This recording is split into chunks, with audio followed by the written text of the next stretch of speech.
mean value theorem. So let's start. First we will explain the theorem and then we will solve more examples. So let's go here. Please, if you have any questions, you can ask me, okay? So let's start. Remember from section 4.1, the extreme value theorem. Extreme value theorem is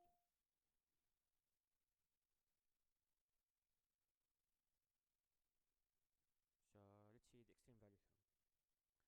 So the extreme value theorem tells you that if f is continuous on a closed interval, then f attains an absolute maximum value f of c and an absolute minimum value at some number c and d in the closed interval. Okay.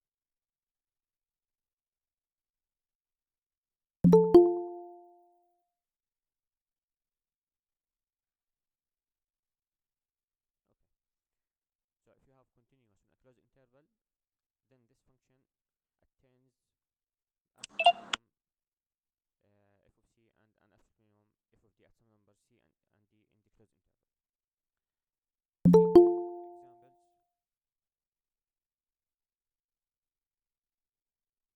Let's see these graphs, figure 6, figure 7.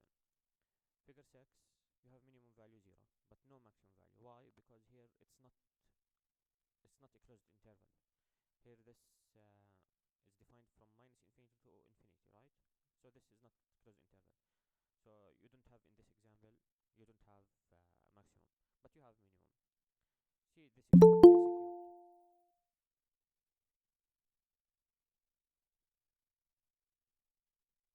Here execute, same idea. It's continuous, but not in a closed interval. So it's not necessary that you have maximum or minimum. Here you don't have minimum, you don't have maximum. But see figure 8. Figure 8, you have continuous in a closed interval, and each one of them you have minimum and maximum. For example, here at C you have absolute maximum. Here at D you have the absolute minimum. See here in this example. Here at C you have absolute maximum. At D equals B you have absolute minimum. Here same idea. You have maximum at C1 and C2 because here the values are equal. And here you have minimum at D. Good. Now let's see a graph that it's continuous but not in closed interval. Figure 9, you have jump discontinuity. See here it's open circle, so you don't have maximum, right? You have maximum if here this is included, but this is not included here. Do you have minimum? Yes, we have at 2. See here figure 10. F is not defined on a closed interval. It's defined from 0 open to 2 open. See at 2 it goes to infinity, so you don't have maximum. Here at 0 the 0 is not included, so it's not minimum. Okay, are you good with this?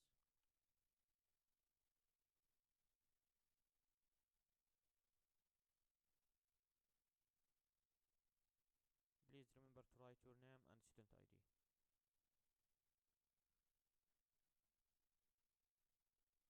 But now there is something important I want to tell you. Here the extreme value theorem tells you if f is continuous on a closed interval AB. See what it tells you. If if statement. If statement means that this here is sufficient to have maximum and minimum. But if it's not satisfied, you may have maximum and minimum. Let me show you a good example of this.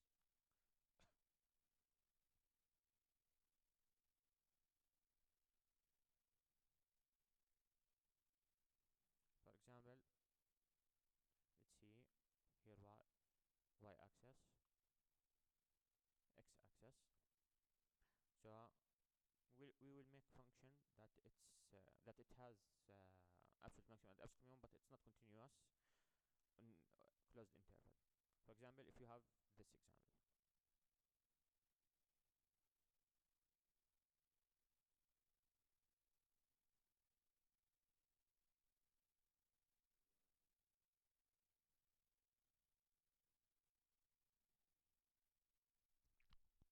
see this function is not continuous.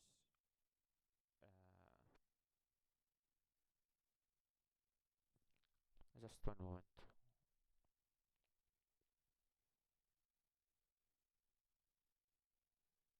Let's make it like this. Then go like this. Then go down like this. Now it's correct. See here, this function is not defined on open interval because here open, here not included, and here open not included.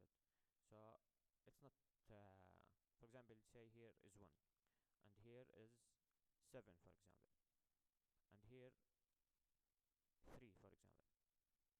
At the 3 you have minimum, here at 4 you have maximum, right? But this function is not continuous in closed interval. So the idea that here this is if statement, that if this is satisfied you have, but it doesn't tell you that you need it to be continuous on a closed interval to have maximum. You may have even if it's not continuous on a closed interval. Good. This is just for understanding. Now let's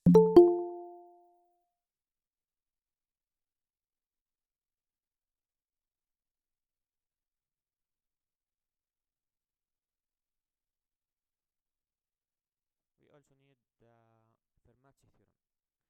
If f has a local maximum or minimum at c, and if f prime of c exists, then f prime of c equals 0. Here is also something important to tell you about this Fermat's theorem. Here it tells you if f has a local maximum or minimum at c and if f prime c exists, then f prime of c equals 0. Why this condition if f prime of c exists? I will tell you why.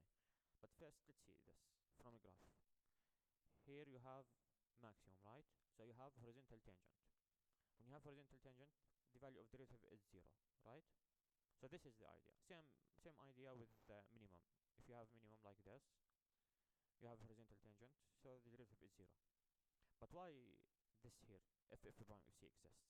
Because sometimes you may have like this. Absolute value of x. See here, the derivative here, you have minimum here, but the derivative does not exist, right? So this is the idea. That the derivative is 0 if it exists.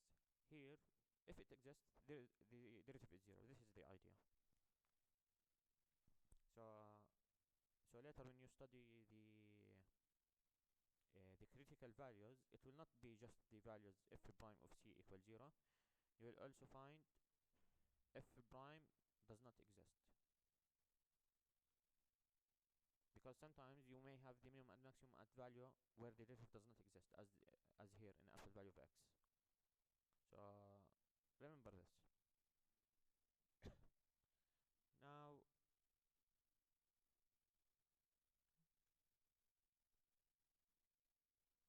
did you hear about Fermat's theorem? This theorem, this was put in 1637 by Fermat, and mathematicians they they were not able of solving it until 1994. So uh, it took them 357 years to solve Fermat's theorem. But forget about this now, because let's focus on mean value theorem. So the mean value theorem. First we start with rules theorem. Now this here is important. Okay. So here we start our work with mean value theorem. Fermat's theorem and extreme value theorem, these are just revision for them because they are important. But now we start with the mean value theorem section. So we have rules theorem. You need to remember all of this books, okay? Rules theorem. Let f be a function that satisfies the following three hypotheses. 1. F is continuous on the closed interval. You need to see here that it's a closed interval, okay? 2. F is differentiable on the open interval AB, okay? 3. F of A equals F of B. Then there is a number C in the the open interval, such that f prime C equals 0. Good.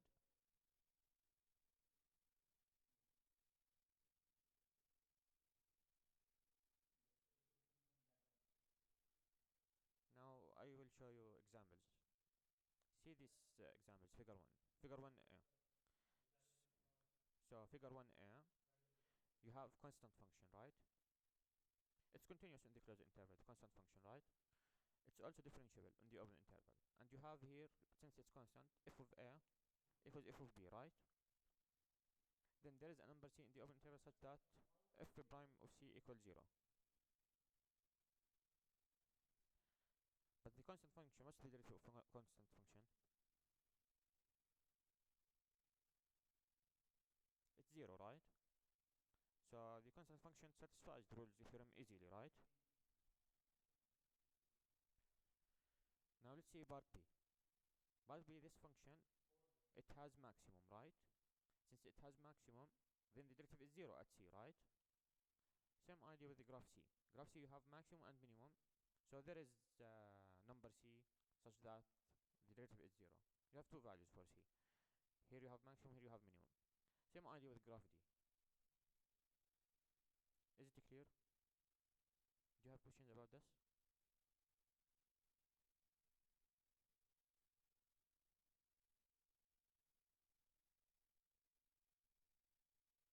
Do you hear me?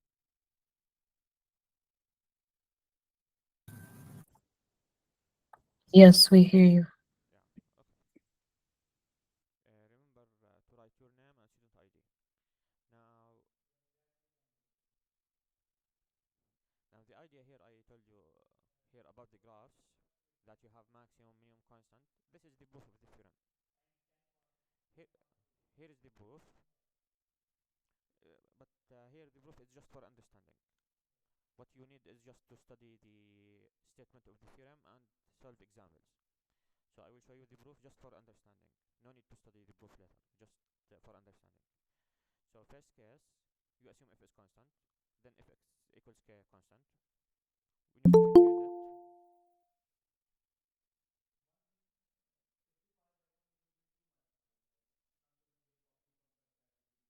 it, so let's see here. So here, when it's constant, you differentiate, you get 0, right? So it satisfies the theorem. Because see, the theorem tells you that there is number c in the open interval such that the derivative is 0. Then, if it's not constant, but it's still continuous on a closed interval, so you have maximum and minimum. If you have maximum, then we know from Fermat's theorem that the value of the derivative is 0, right? Same idea if you have minimum. So this is the idea of the proof. But you don't need to study the proof, you just need to study this statement. Now, let's see this example from physics. Let's apply rules theorem to the position function s equals f of t. Again, this example is for understanding. Uh, so here, let's apply rules theorem to the position function s equals f of t of a moving object. If the object is in the same place at two different instants, t equals a and t equals b, then f of a equals f of b.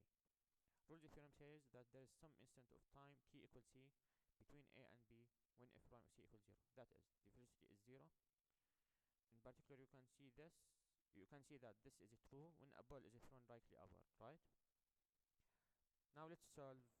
Let's see this example. You have the graph of a function f is shown. Verify that f satisfies the hypotheses of Rolle's theorem on the interval closed interval 0 to a.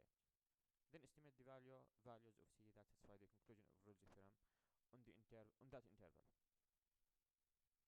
So see this function. Is it continuous? Yes, it's continuous from 0 to 8. Closed interval, okay? For continuity, closed interval. Is it differentiable? Yes, it's differentiable on the open interval. Note here that f of 0 equals 4, f of 8 also equals 4. No, 3, I mean 3, sorry. 1, 2, 3, yes. f0 equals 3, f equals f of 8. So it satisfies Rolle's theorem.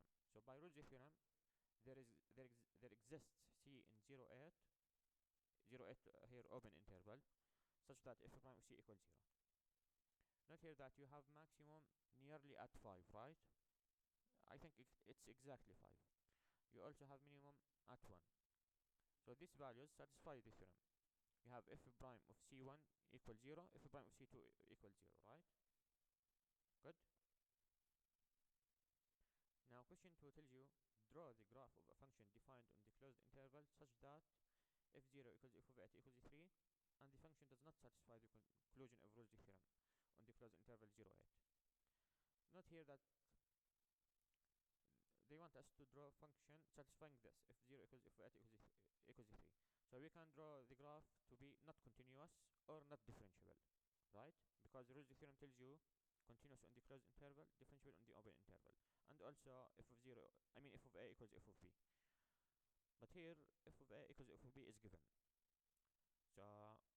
So we need to draw the function to be not continuous or not differentiable. Here I draw it to be not differentiable. See, it's not differentiable here. So there is no point here in this graph such that the derivative equals 0. So this function doesn't satisfy the conclusion of Rolle's theorem. Now remember also this intermediate value theorem. Suppose that f is continuous on the closed interval, and let capital N be any number between f of a and f of b, where f of a is not f of b. Then there exists a number c in the open interval such that f of c equals n. You remember this from chapter 2, right?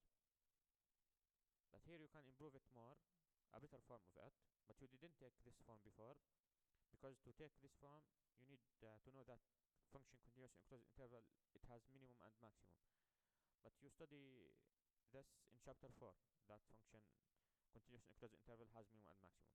So in general, any value between the minimum of f of x and maximum of f of x, you have x value such that f of x equals k. So here this depends on the extreme value theorem. Now let's see this example. Prove that the equation x cubed plus x minus 1 equals 0 has exactly one real solution.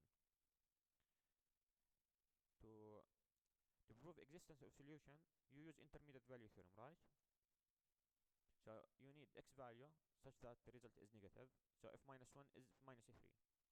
f1 equals 1 positive, right? Now 0 is greater than minus 3 and less than 1, right? So there exists m in the open interval such that f of m equals 0. So the equation has solution, right? But how to prove that it exactly has one real solution? You do it by contradiction. You use Rolle's theorem. So assume that there exists x1, x2 such that if x1 equals 0 equals fx2. So you assume existence for two solutions. But now you can apply Rolle's theorem, right? Because f is continuous on the closed interval, f is differentiable in the open interval. Why? Because f is polynomial. By Rolle's theorem, there is c in the open interval such that the derivative is 0. What's the derivative of this function? X cubed plus x minus 1, 3x squared plus 1. But 3x squared plus 1 is always positive, which is contradiction. So when we said that there exist two solutions, this is not correct. So it's exactly one solution. Now the other important theorem, the mean value theorem. This also is very important here. So the mean value theorem, let f be a function that satisfies the following hypotheses. 1. F is continuous in the closed interval. F is differentiable in the open interval. Then there is a number c in the open interval such that f prime of c equals f of b minus f of a over b minus a. If you multiply both sides by b minus a, you get f b minus f of a equals f prime of c b minus a. What's the difference here between this one and Rolle's theorem? What do you think?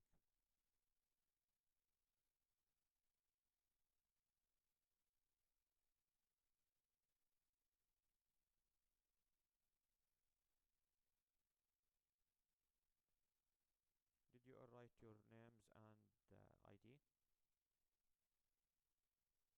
What's the difference between Rolle's theorem and mean value theorem?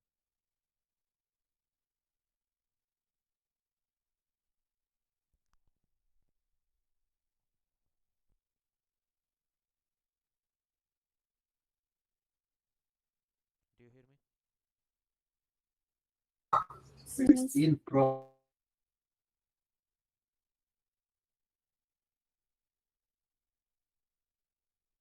In Rolle's theorem, you have one more condition, right? That f of a equals f of b. But in mean value theorem is more general. You have just the first two. You have f is continuous in the closed interval, f is differentiable in the open interval. But see here, if fb equals f of a, substitute fb equals f of a here, what do you get? You will get f of a minus f of a, 0 over b minus a. So you get f prime of c equals 0. So mean value theorem is more general than Rule-J theorem. Because here, if b equals f of a, then you get Rule-J theorem, right? So this one is more general. Are you good with this?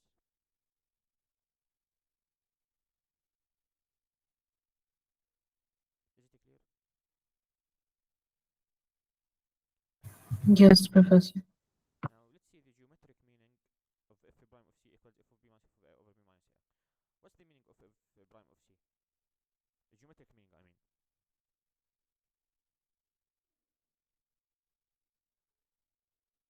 What's the meaning of derivative at point?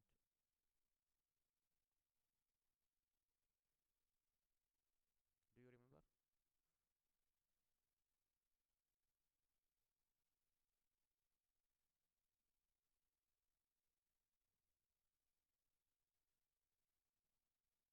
What was the question?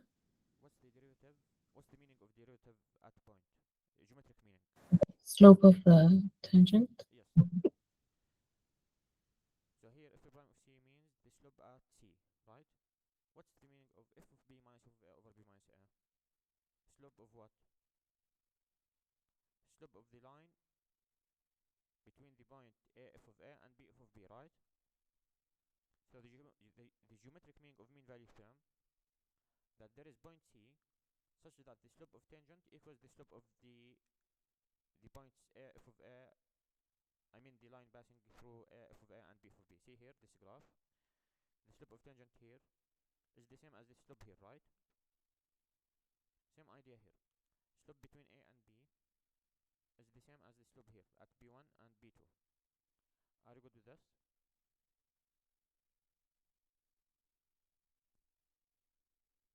Let's continue. Here is the proof. The proof, you use Rule-J theorem to prove this one, but you use a certain idea. But forget about the proof, it's not included with you. So let's go to example here. Let's solve this example.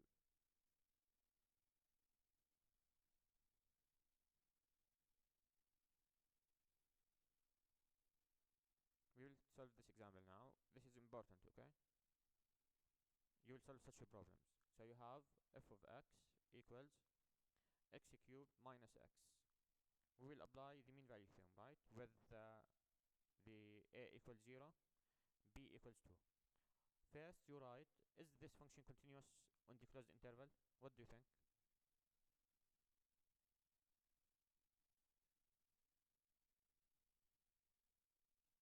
Is this function continuous?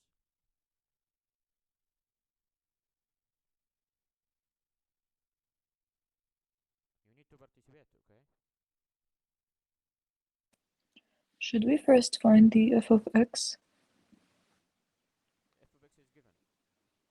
It's x Okay. cubed minus x.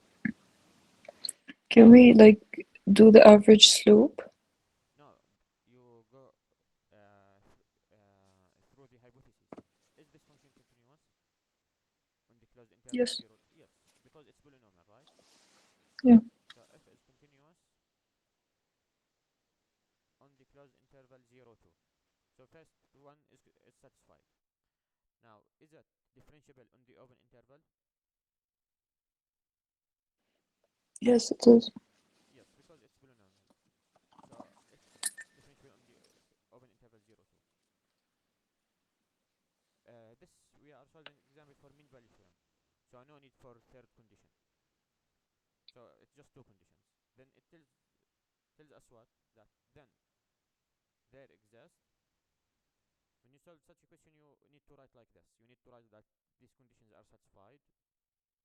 And then what's the result of if these are satisfied? The result, there is C belongs to the open interval 0, 2, such that f prime of C equals f of b. B here is 2, so f of 2 minus a is 0, so f of 0 over 2 minus 0.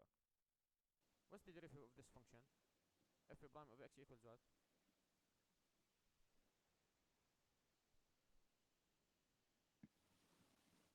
Now, what Can you show us again, Professor, the question?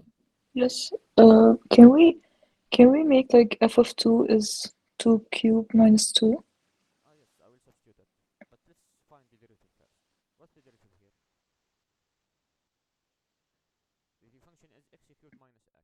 What's the derivative?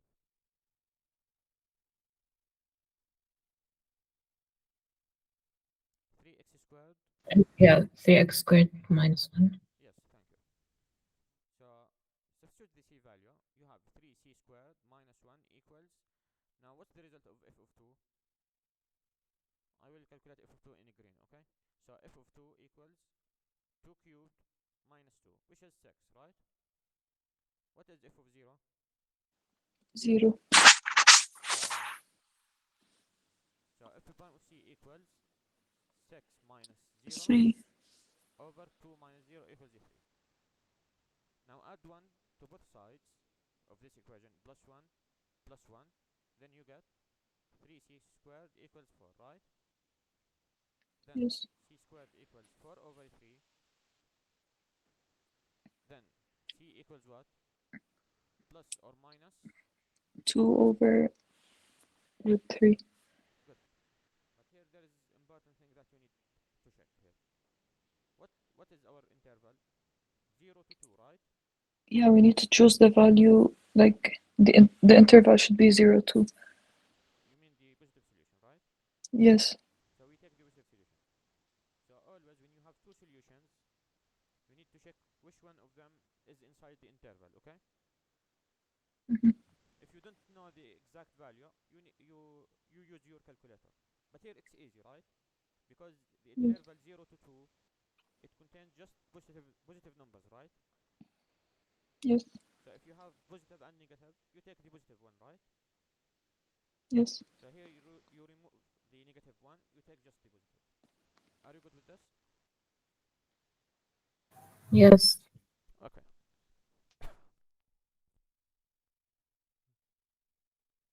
Here there is also this one, the physics example for mean value theorem is also very nice. So you have if an object moves in a straight line with position function s equals f of t, then the average velocity between t equals a and t equals b is f of b minus f of a over b minus a.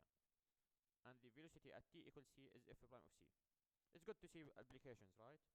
Because sometimes students think that math is not useful, right?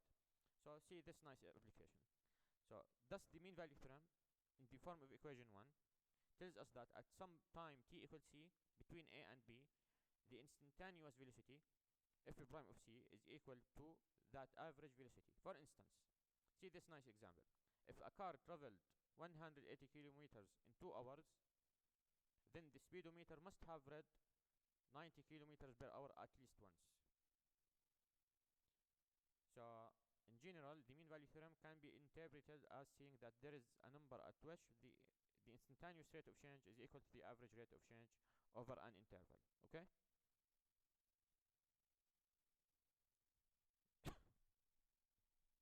So this example is nice, right?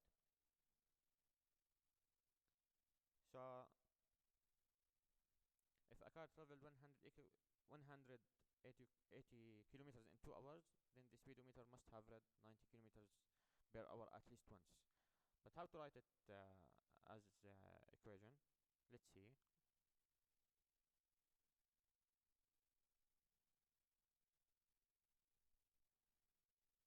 So the start time is 0 and then 2 hours. So you have f of 2 minus f of 0 equals, oh, I mean over 2 minus 0 equals what? 180 minus 0 over 2 minus 0 equals 90. And mean value theorem tells you what? That this equals f prime of something, right? So you know that at certain point, at certain instant, the speedometer must have read 90 kilometers per hour, right? So it's very nice. Let's see. Let's solve more examples now.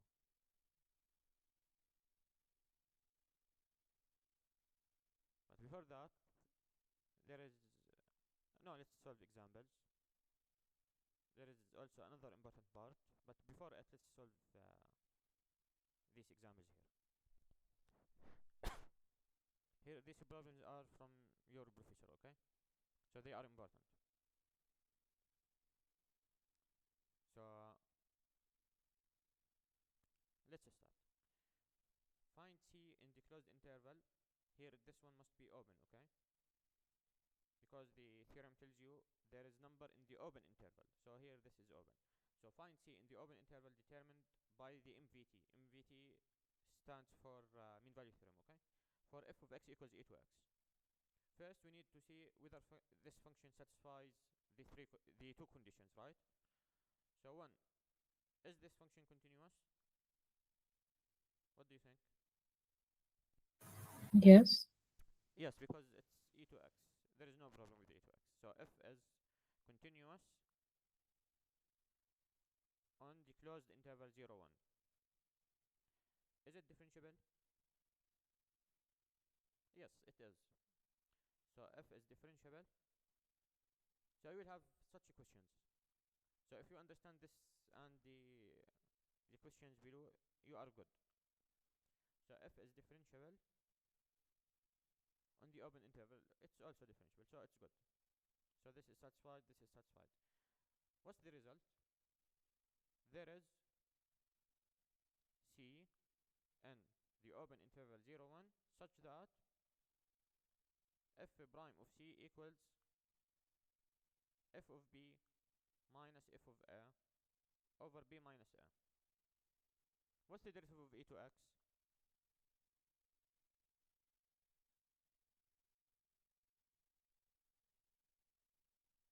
E to x. Yes. And you substitute C, you get e to C. Then, what's the value of B? Is 1, right? Substitute 1 in e to x, you get e to 1 minus e to 0, 1 over b is 1 minus a is 0. So the result is e minus 1, right? How to solve this equation? You take ln of both sides, right? So c equals ln of e minus 1. Is this solution in the open interval? What do you think?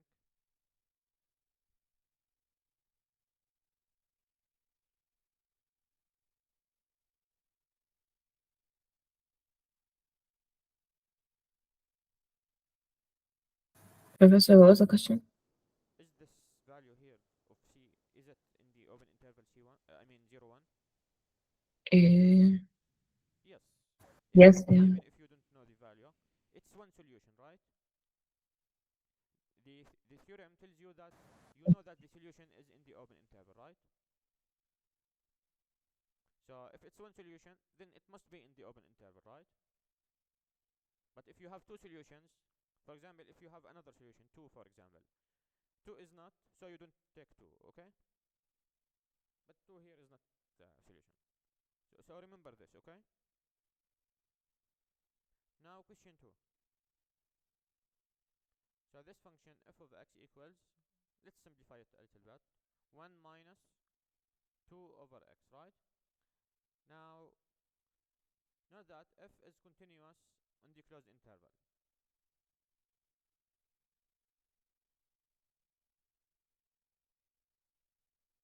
See, this function has a problem at x equals 0, right? But x equals 0 is not here, is not in 2, 4, so no problem, right? So it's continuous. The problem is at 0, so no problem here. Because we are dealing with numbers between 2 and 4 in this example. So 2, is it differentiable?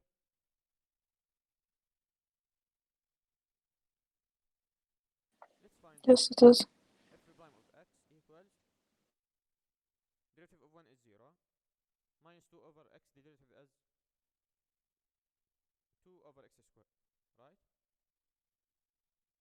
You will have minus, but you also have this minus. Minus minus is positive, okay? Derivative is also exists. So f is differentiable on the open interval.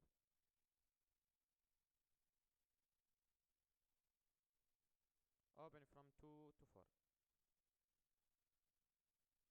Then the result,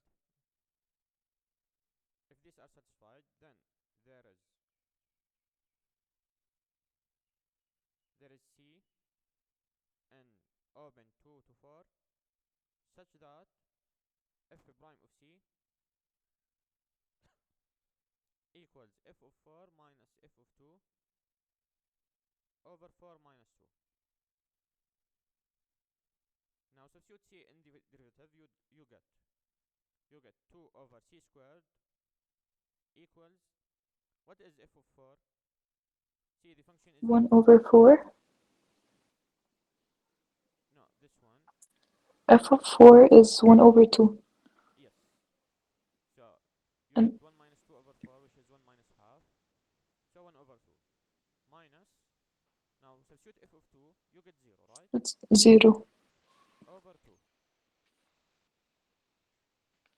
So this equals 1 over 4. 1 over 4. Divide both sides by 2, you get 1 over C squared equals 1 over 8. Which means that C squared equals 8. So C equals plus or minus square root of 8. Which solution I will take here? The positive solution. Yes, because I need it to be in the open interval. So here, remember this is important. When you have more than one solution, you need to check which one of them is in the interval. Here it's easy because you have one of them is negative. We will not take the negative because our interval is positive. So here C equals just the positive one, square root of 8 belongs to 2 to 4. If they are both positive, you need to use your calculator to see which solution is inside the interval.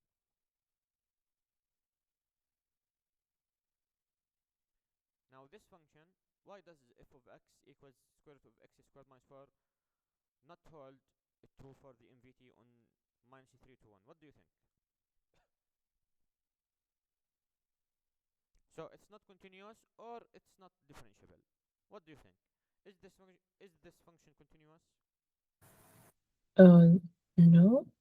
Why? Wait, yes, it is. No, it's not. You are right. But what's the reason? No, it is not continuous. For example, it's not defined at 0, for example, right? Yeah. So f of 0 is not defined, so it's not continuous also, right? Because for function to be Yes. continuous, you need the image to be defined and equals limit, right? But here it's not defined, so it's not defined. So it doesn't satisfy the MVT. Now question 4. Suppose that g is differentiable for all x, and that g prime of x greater than or equal to 2 less than or equal to 5 for all x. Assume that g of 0, 0 here is a, okay, equals 2. Based on this information, is it possible that g of 2 equals 8?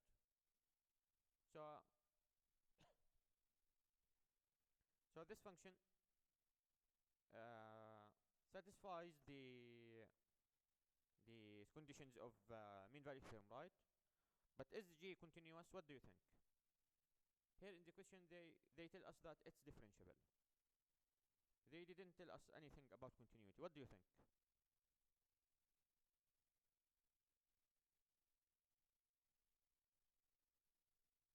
Is g continuous?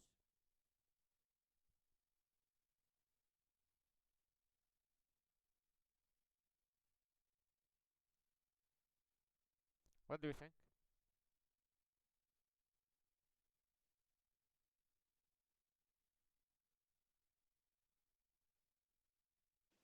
Yes, it is continuous.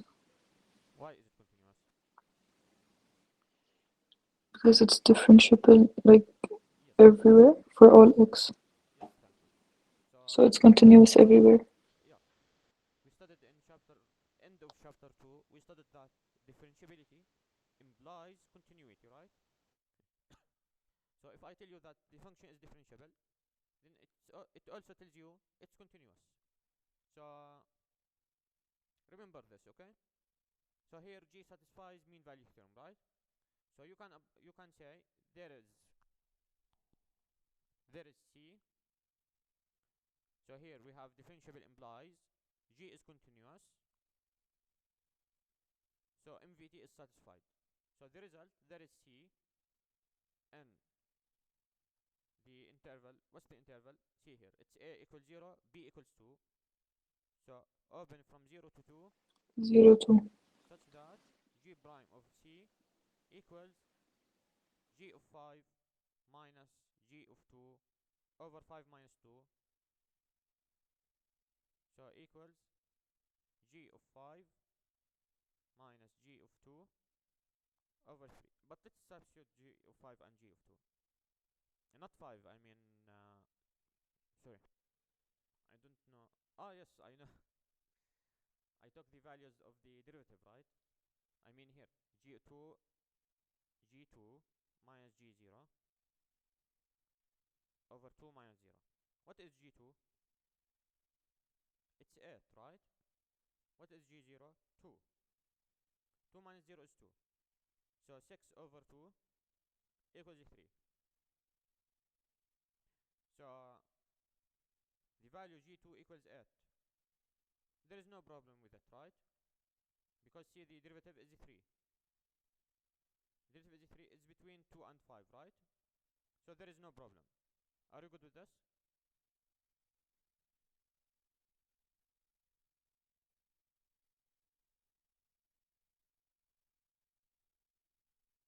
Is it clear?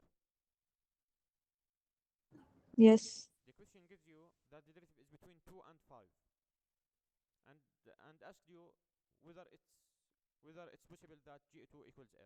Yes, it's possible, because if you put G2 equals 8, no problem, because the derivative is 3, which is between 2 and 5. But what about, I will change the value. What if it's 18, for example? What do you get? You will get here G prime of C equals 18 minus 2 over 2 minus 0, right? You will get 16 over 2 equals 8. Is this possible, that G2 equals 18? No. No. So the idea is like this.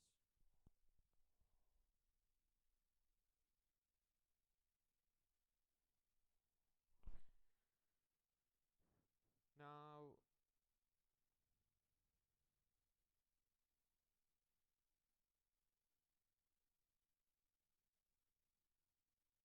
we still need to explain two important theorems. Yes. See, this one here is very important. So in this section, the important things are the rules theorem, mean value theorem, and this one. See this one. It tells you if f prime of x equals 0 for all x in an open interval, then f is constant on the open interval.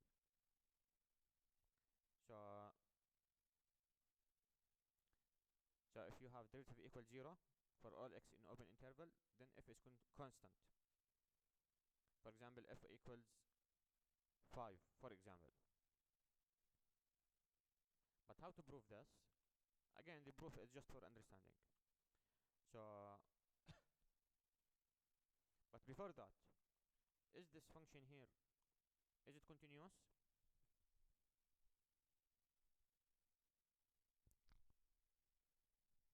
What do you think?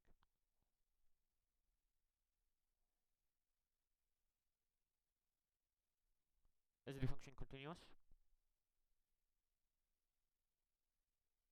Can you show the question? See the theorem. It tells you that if f prime of x equals 0 for all x in an open interval, then f is constant in AB. So you have just the derivative. Is the function continuous? Yeah. Yes, because the derivative exists, right? So this is the idea. So MVT, before writing MVT, let's write f is continuous.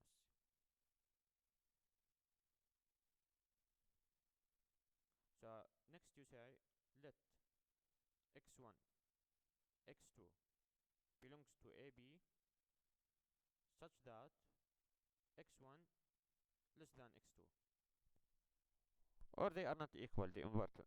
let's say x1 less than x2. Okay. Now apply the mean value theorem on this interval x1, x2. Good. Then you have what? You have f prime of c. There is number c such that f prime of c equals f of x2 minus f of x1 over x2 minus x1. Right? But what is the value of f prime of c? Say the theorem, f what? The derivative equals 0, right? So f prime of c equals what? Equals 0. Multiply both sides by x2 minus x1, you get f of x2 minus f of x1 equals 0. You get f x1 equals f of x2.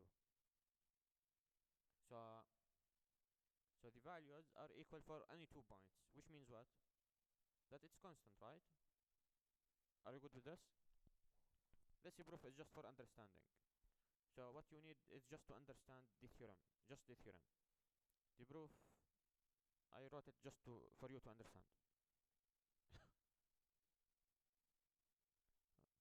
Finally, we have this one.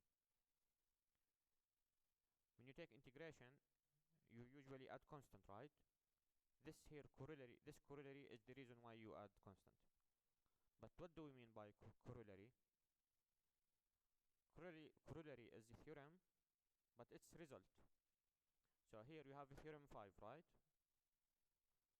So corollary is also theorem, but it's result of the previous one.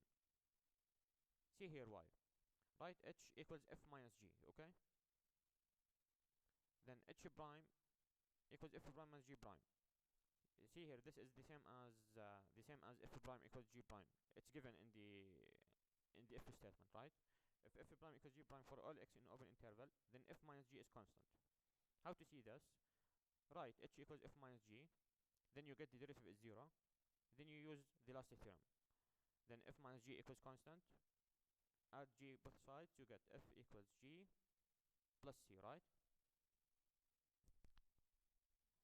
Are you good with this?